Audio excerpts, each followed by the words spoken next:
अपराधी हैं उनका मनोबल सरकार और पुलिस से ज्यादा भी बढ़ा हुआ है। शायद इसीलिए कहीं किसान है, कहीं पत्रकार है, कहीं मजदूर है, उनकी दिन दहाड़े हत्या हो रही है। आज सीतापुर जहाँ हम खड़े हैं मोहल्ले में, जहाँ पर हमारे पत्रकार बंधु की हत्या हुई है, इससे ज्यादा और सीमा क्या हो सकती है? क्योंकि पत्रकार हमारे लोकतंत्र के सबसे मजबूत स्तंभ कहे जाते हैं और जिनके मुख से और जिनकी लेखनी से हम दलित और जो पीड़ित लोग होते हैं, वो दबे कुचले होते हैं, उनकी लड़ाई और उनकी आवाज जनता तक पहुंचाते हैं, सरकारों के कान तक पहुंचाते हैं। एक जन सूचना अधिकार के एक कार्यकर्ता, एक पत्रकार की अगर दिन दहाड़े हत्या होती है तो निसंदेह प्रशासन को और सरकार को सोचना होगा और जवाब देना होगा कि जीरो टॉलरेंस वाली जो सरकार है उसमें सरकार कहाँ है, लोकतंत्र कहाँ है और नियम कायदे कानून कहाँ है।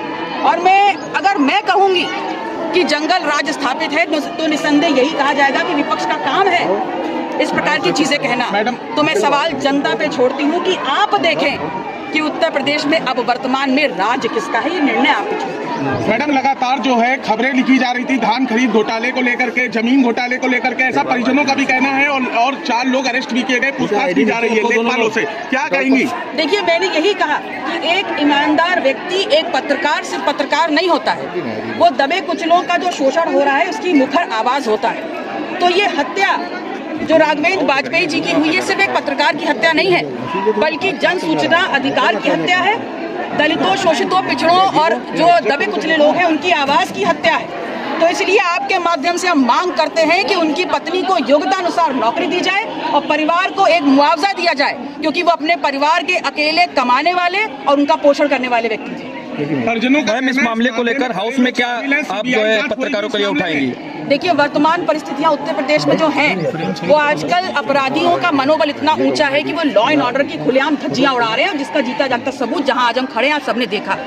इसलिए मैं कह रही हूँ कि अगर सरकार ने इस पे परिवार को न्याय नहीं दिया तब इस प्रदेश की जनता न्याय के लिए सड़कों पे उतरेगी और उसका नेतृत्व हम करेंगे। एनकाउंटर की बात करती है, किस पर क्या देखा है आपका? नहीं, किसके एनकाउंटर की बात? जो एक प्रखर प्रहरी है उत्तर प्रदेश के लोकतंत्र का, देश के लोकतंत्र का एक पत्रकार, वो कभी भी ऐसी नहीं होगा, वो हमेशा जनहित के मसलों को उठाएगा, उनकी आवाज बनेगा।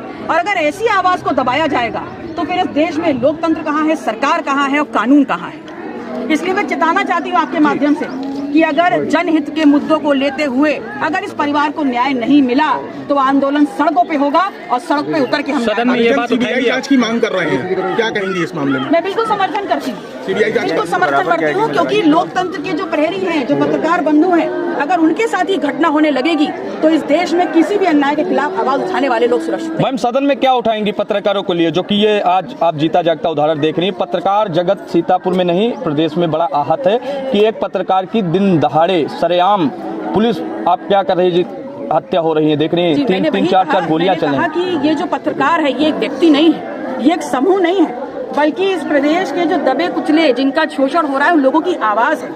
तो अगर उनकी आवाज को दबाया जाएगा तो इस देश में लोकतंत्र स्थापित नहीं है, सरकार स्थापित नहीं है, लॉ एंड ऑर्डर स्थापित नहीं है। इसलिए मैं पूरी पुरजोरी से जब सदन होगा मैं इस बात को उठाऊंगी और ये सुनिश्चित करूंगी कि उससे पहले ही इस परिवार को न्याय मिले।